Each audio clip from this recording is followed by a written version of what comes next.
Magic Arena Master Duel. Online Yu-Gi-Oh has finally made it to Steam, and you'll notice several content creators in the Digimon realm jumping straight to this. I myself have been playing it and have really enjoyed the feel of it. But with news leaking earlier last month that Bandai has its own client in the works, I can't help but wonder when it'll actually drop. And thinking about how other online clients have some awesome sounding name, Digimon Colosseum sounded appropriate. You've seen content creators in the Digimon TCG recently play Master Duel, and if you've played Yu-Gi-Oh in the past or still play, I highly recommend the game. It's super fun and cheap, but if you're a sucker for gacha games, beware. But for this What If episode, I'm going to talk about the features I'd love to see with Digimon Colosseum. Number 1. Automation.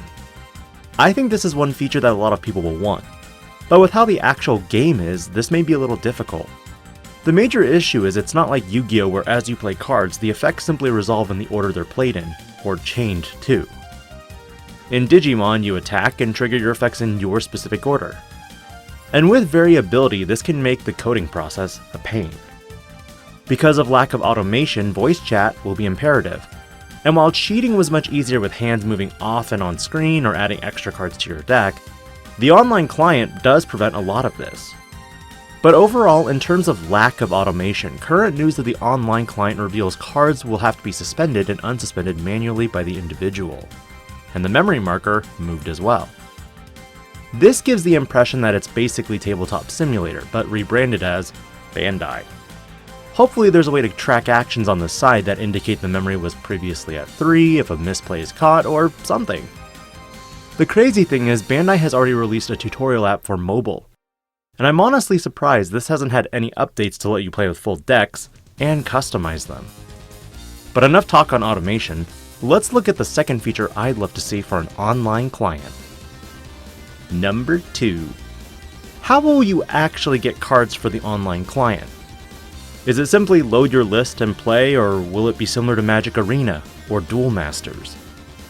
This also brings to question, will you have to rebuy all your cards for your deck for an online client? Or will there be a story system that lets you play against AIs to win a digital currency that lets you purchase cards? To expand on this, it brings me back to Digimon Digital Card Battle, a game where you played against fan-favorite Digimon and Digidestined. Afterwards, you gained experience and packs of cards to upgrade your deck. But for this, what if Bandai took a page out of Pokemon and printed a unique code for the pack's contents as a card inside as well? This promotes the real card game and makes it so that you can redeem the contents into an online collection as a one-time use. It would definitely give you bragging rights online if you were using the White Omni from BT6 and flaunting it.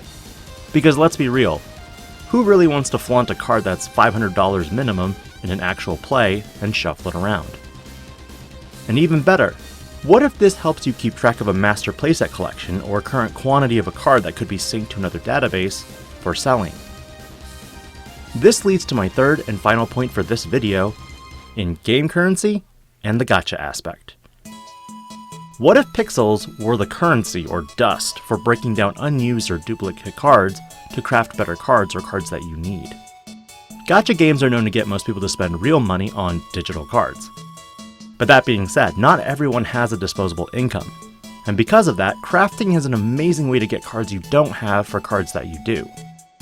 I really enjoy Master Duel's system, but I have to agree with several other content creators in that I wish the currency was just universally 1. So I didn't have to open multiple ultra rares to use as breakdown fodder to make one.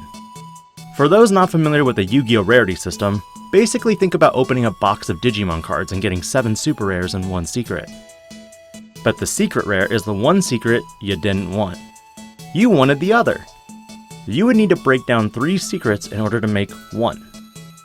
I feel the fix for this would be simply weighing the secret rare and ultra rare cards at higher currency costs to make. For example, say a common card costs 30 pixels to make, and an uncommon card costs 60 pixels. A secret rare would be 10,000 pixels. And breaking down a single common card costs 5. That means you'd have to break down 2,000 cards to make a single secret rare. which, going by real-world standards, bulk commons and uncommons sell between $15 and $30 per 1,000, which depends on when the set came out and where its value currently is.